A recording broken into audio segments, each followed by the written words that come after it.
Obrigada, deputado Marcelo, presidente, a relatora, senadora Daisy Hoffmann.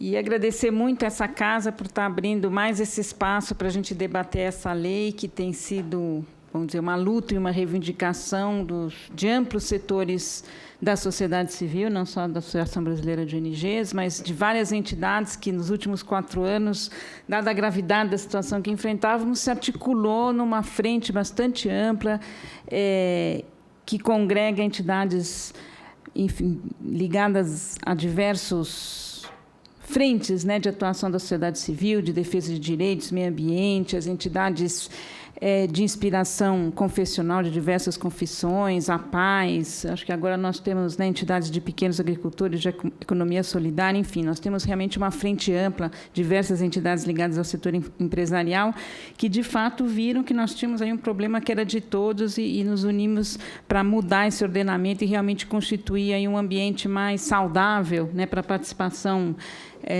cidadã e para o fortalecimento da democracia no nosso país.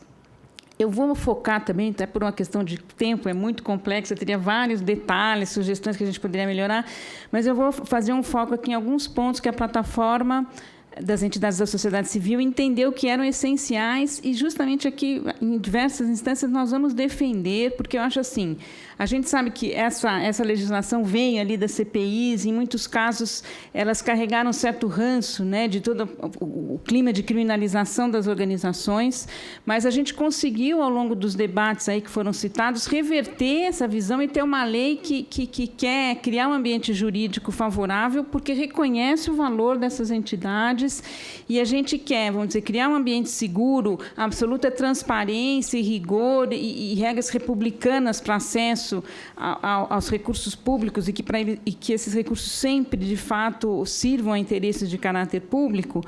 Mas a gente não pode aceitar, e, de alguma forma, a gente percebeu que ainda sobraram aspectos na lei que nos criminalizam, ou seja, colocam exigências descabidas, né, como se as entidades sem fins lucrativos fossem mais perigosas ou merecessem mais rigores do que qualquer outra, né? E o que a gente tem visto aí é que, lamentavelmente, o mal feito acontece em todos os setores, né? No setor privado, também com gestores públicos, como aconteceu também, foram indicados alguns casos de fraudes e de problemas envolvendo repasse de recursos públicos para organizações da sociedade civil, mas não por isso as organizações da sociedade civil precisam ser tratadas como mais perigosas ou menos críveis, né, do que qualquer outra. A gente tem aí casos recentes mostrando que ninguém aí está isento e, por isso, não deve ser demonizado, mas nem tratado com leniência, né? Vamos todos ser tratados com igualdade, que eu acho que é os princípios do nosso Estado de Direito. Então, um primeiro ponto que eu gostaria de chamar a atenção, que nesses debates que a gente fez, lógico que depois da lei aprovada, que todo mundo vai realmente ler, é coisa tão complexa que o pessoal estava ouvindo, é um marco regulatório, mas, de fato, com a lei aprovada, que, de fato, as pessoas vão ler, inclusive, as assessorias jurídicas das entidades, e acho que um dos pontos que chamou mais atenção é um aspecto que impõe uma responsabilidade solidária do dirigente da entidade, independente de devido processo legal. Quer dizer, a priori, um dirigente tem que assinar uma responsabilidade solidária, um procedimento que não existe em qualquer outro, né, termo de contrato de repasse de recurso, nem PPPs, nem contratos administrativos com ES, nada que se assemelhe a uma dissolução a priori da figura jurídica sem o devido processo legal. Como nós já temos uma legislação que prevê a dissolução da figura jurídica mediante processo legal, né, a gente não vê por que, no caso das organizações sem fins lucrativos, essa responsabilidade solidária da pessoa, né, se sobrepondo da pessoa física, se sobrepondo à pessoa jurídica, a gente entendeu que era uma coisa desproporcional, então a gente pediria aí uma revisão desse ponto 37, que inclusive está muito bem pontuado em 2 emendas parlamentares, emendas que foram apresentadas à medida provisória, uma de autoria do deputado João Paulo Lima e outra do deputado Eduardo Barbosa, que a gente considerou bastante pertinentes e contemplariam nosso ponto de vista a esse respeito. Oi? Isso, artigo 37. A obrigação prevista no artigo 37 é que as ordens indiquem um dirigente. É artigo 37. que se responsabilize de forma solidária pela execução da atividade. Essa situação cria depois eu posso passar tudo por escrito, cria uma situação, e ainda mais até porque tem esse outro ponto da imprescritibilidade que eu vou querer tocar no final, que depende uma pessoa que voluntariamente se coloca, se dispõe a ser diretora de uma entidade, que pode passar a vida toda responsável por um projeto que vai demorar 20 anos para as contas serem avaliadas. Quer dizer, é realmente um peso que não se sustenta, não podendo responder com o seu próprio patrimônio, uma coisa que há 20 anos depois não vai ter nem como provar se houve dolo, se não houve dolo, o que aconteceu, se houve, de fato, algum tipo de irregularidade, né? Bom, um outro ponto também que já foi citado aqui é o tema da aprovação do regulamento de compras das organizações da sociedade civil pela administração pública. Primeiro, não vê nem sentido até ruim para a própria administração pública ser implicada e ser responsabilizada por um instrumento que é da própria organização. Vai criar essa confusão, uma entidade que parcerize com o governo federal e com a prefeitura, vai ter 2 regulamentos de compra, um para o inglês ver, outro para o francês ver, ou, enfim, dependendo do freguês. Eu acho que isso fere um pouco a lógica e, evidentemente, a lei já tem todos os elementos que dizem que esses regulamentos de compras precisam ter os princípios da legalidade, moralidade, boa-fé, da probidade e impessoalidade, porque eu considero também que todos os recursos das entidades, inclusive os não públicos, como são de pessoas que doaram para uma causa de interesse público, né? Mesmo quando são pessoas físicas doando, pessoas privadas, né? Eu acredito que esses princípios da impessoalidade, da moralidade, legalidade devem ser respeitados, devem estar constante do regulamento de compras, mas que ele deve ser da entidade, né? E até a nossa associação, a gente espera também contar com a colaboração da CGU, que já se dispôs a sugerir modelos, né, de regulamento de compras que se adequam a situações de mini entidades em zonas remotas, que não vão ter muitas vezes condições de fazer uma grande tomada de preços, né?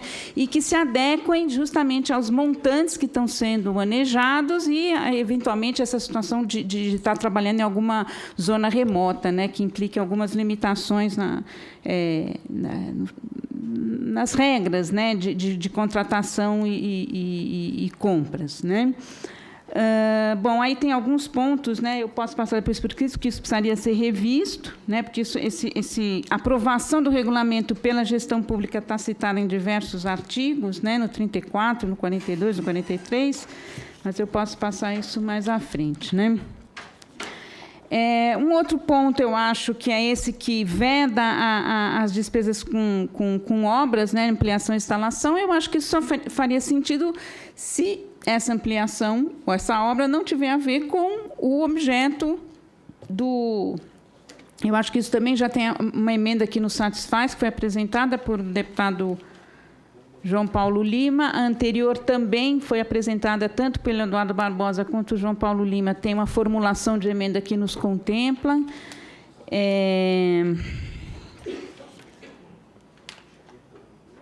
Um quarto ponto é esse da abrangência da vedação de que o dirigente das organizações celebre parceria tem qualquer espécie de parentesco até segundo grau com qualquer agente político. Isso acho que até já foi até melhor colocado por Carlos Gino. E nós ouvimos muito de municípios pequenos onde todo mundo é parente de todo mundo. Vai criar uma dificuldade enorme. Então, acho que a formulação que o Carlos Gino colocou, de não ser parente daquele órgão que está estabelecendo a parceria, já é suficiente, inclusive porque nós temos o chamamento público, nós temos outros critérios, né, que garantem a impessoalidade, a legalidade, então a gente pode ter essa flexibilidade para não inviabilizar, né, o envolvimento cidadão aí e as parcerias, principalmente aí nesses municípios onde tem essa questão da parentela ser muito extensa, né? De qualquer forma, também a gente tem emendas já nessa linha apresentadas, né? Eu acho que não tão formulação tão específica e adequada quanto o Carlos Gino colocou aqui para a gente. Um outro ponto que a gente achou muito excessivo é uma imposição de que os fornecedores das organizações têm obrigação de permitir livre acesso aos seus documentos e registros contábeis sem procedimento, quer dizer, de antemão, qualquer fornecedor de uma OSC teria que dizer que abre todas as suas contas para controle da administração pública, uma coisa meio desproporcional, porque não é nem restrito àquele aspecto específico. Isso acaba gerando aí um ônus negocial e não faz muito sentido, porque também é também quase que inconstitucional, porque não existe esse tipo de exigência para outras situações semelhantes. Tá?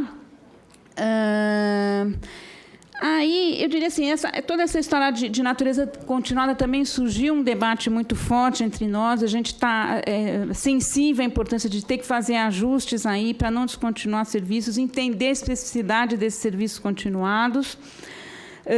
Então, estamos apoiando essas propostas. Eu acho que a formulação agora está melhor do que estava na lei, porque houve vetos aqui, inclusive gerados por debates aqui no Congresso, e a gente acha que a formulação, inclusive proposta pelo Eduardo Barbosa, está adequada, e acho que merece também essa menção de que essas entidades são cadastradas ou, de alguma forma, participem das regras dos respectivos sistemas aí de assistência social e saúde, né? E, no caso também da educação. Tem 2 pontos que não foram apresentadas emendas, mas que eu acho que eu vou colocar aqui, Gleisi, vendo que você, como relatora, também considerar. Existe um ponto até que a gente não tinha nem percebido o tamanho, assim, mas a gente já foi bem vamos dizer, criticado. Estou falando nós, porque também nos sentimos autores e estamos querendo defender essa lei, e o trabalho legislativo foi feito em torno dela, mas que é um ponto que traz uma possibilidade de retomada da assunção das atividades pela administração, independente de autorização judicial. Da forma como está colocado, artigo 62, pode parecer muito amplo, assim, que sem qualquer processo legal, havendo qualquer irregularidade, pode ser a administração pública pode, vamos dizer, tomar posse ali e tomar para si a execução do serviço. Acho que isso é um pouco complicado. Se fosse assim, interrupção do serviço, a gente até pode pensar, mas irregularidade, de repente, pode ser uma teia de aranha que apareceu. A gente espera que isso não vá acontecer, mas acho que é importante a lei não ter bases para que alguém que eventualmente queira fazer uma retaliação injusta com um inimigo político possa se usar da lei para fazer isso. Então, é importante que seja uma coisa que esteja bastante dentro dos quadros, sempre prevendo, né, os devidos processos legais aí, de averiguações, etc.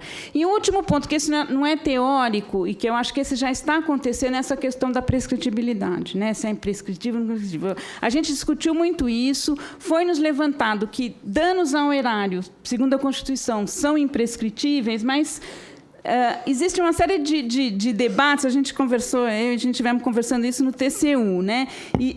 A gente até levantou aqui uma série de situações em que isso está sendo analisado, quer dizer, essa imprescritibilidade está sendo analisada, porque no caso das organizações, exatamente por esses atrasos, nós estamos sofrendo coisas de termos que devolver, né? Entidades são chamadas a devolver recursos de trabalhos que foram feitos, foram realizados, o dinheiro foi gasto de forma adequada, mas ela não tem mais 10, 11, 12 anos depois como provar que aquilo foi adequado. E vamos lembrar que em 2002, 2003, o Gino vai saber isso, sabe também, as regras eram muito mais flexíveis, resolvia pelo telefone, pode fazer assim, pode fazer assado. Então, as pessoas iam fazendo na melhor das boas vontades. E agora, 12 anos depois, elas serem cobradas a devolver o dinheiro, porque não foi feito com o rigor que hoje se exige, 12 anos depois, fica muito complicado, né? E aqui, Gleisi, a gente até levantou, isso aí teria que incluir um novo artigo prevendo a prescrição, que a gente acha que, por outros, em analogia com outras situações, a gente propõe 5 anos, né? E a gente tem aqui que até assim, para enfatizar, né, a gente vê assim que a Comissão de Constituição e Justiça do Senado aprovou ontem, não sei quando mas enfim, recentemente, projeto que, vamos dizer, faz prescrever, né, eventuais problemas dos partidos de punições para prestações de contas irregulares, caso a Justiça Eleitoral não analise o balanço contábil até 4 anos. Quer dizer, então, o próprio eu acho muito semelhante, que o fundo partidário, né, também é erário público. Agora, um partido político não tem como, depois de passados 8, 10 anos, explicar o que aconteceu. Eu acho muito semelhante, né? Então, se o próprio Senado já reconheceu, né, o direito à prescrição, o direito à justa duração de um processo legal, eu acho que as organizações também merecem isso, né? Tem outros temas aqui interessantes, enfim, pareceres do STF, dizendo que, de fato, ao analisar o tema, o ministro Teori, relator do caso, entendeu que essa imprescritibilidade não poderia ser aplicada em sentido amplo para todos os danos do erário. Se assim fosse, a própria execução fiscal seria imprescritível, e ela tem prescrição de 5 anos, né? São raríssimas as hipóteses de imprescritibilidade que mereceriam interpretação restrita. Então, acho assim que a gente devia considerar assim, e como também coloca a Constituição, prevê uma prescrição, né? Especialmente nesses casos em que você não tem a prestação, o tempo razoável do processo, de duração do processo, para poder se defender de forma adequada. Né? Então, eu, mais uma vez, vou deixar. E, assim, eu acho que a gente tem aí um longo caminho e é importante que haja um engajamento. Aqui, a gente, com relação ao prazo, nós estamos assim, porque você tem gente pedindo para antecipar esse prazo e gente para alongar esse prazo. Então, vamos, talvez, ficar com uma média, mantê-la em agosto, mas, assim, mantendo essa mobilização para, de fato, preparar a própria União, estados e municípios e as organizações, né, para se engajarem numa bela regulamentação dessa lei, cuidando desses aspectos aí dos recursos de pequena monta, porque esse é sempre um problema. Num país que produz desigualdades ainda como o nosso, assim, como inércia, né, é importante sempre a gente lembrar de proteger as pequenas organizações, proteger aquelas populações que estão mais desassistidas, então sempre lembrar de todos os mecanismos possíveis para que a gente possa contemplar também pequenos projetos para pequenas organizações, porque elas também, os grupos populares, têm direito e precisam exercer o direito de participar da sociedade também por meio de organizações sem fins lucrativos. Então, deixo aqui o meu